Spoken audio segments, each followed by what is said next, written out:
directly Tushar, Shashi, Rasika Samagin.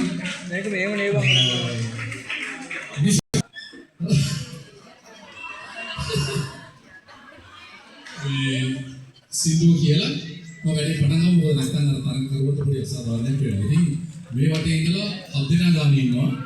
සුපුරුදු පරිදි 7 දෙනාගෙන් අපි 4 දෙනෙක් තමයි ඉදිරියට යවන්නේ. ඒ අනුව ගිය තරඟ වටේදී විනිශ්චය මණ්ඩලයේ ලකුණු අනුව එච්චයි අංශයේ රුක්මාල්, පවර්සෙට් අංශයේ චන්දි, සීම්පේට් අංශයේ නෙත්සර සමගින් කාර්යාලය වෙනුවෙන් තරඟ කරපු ධම්මිකා දෙවෙනි වටේට සුදුසුකම් ලබනවා. හරි. වැඩි පටන් ගමු.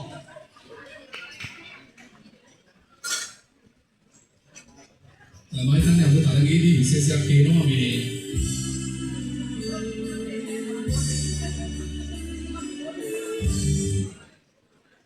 අද තරගයේ විශේෂයක් තියෙනවා මොකද හේතුව අද ද්‍රවිඩ ගීතයකට අහන්න ලැබෙනවා අපේ අලුතින් පැමිණි රිදුෂන් ද්‍රවිඩ ගීතයක් ගායනා කරන්නේ නේද මට ඒක අවසානයේ ලබා දෙනවා මොකද හේතුව ඒ සින්දුව තෝරා ගැනීම අපහසුතාව තිබුණ නිසා අපි ඒ සින්දුව පටන් ගමු.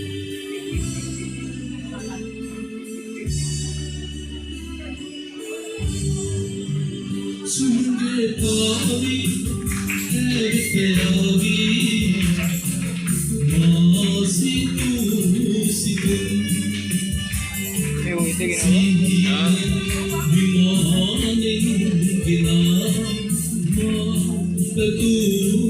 तुम सील विमाने गिना मासी तू सितम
Betul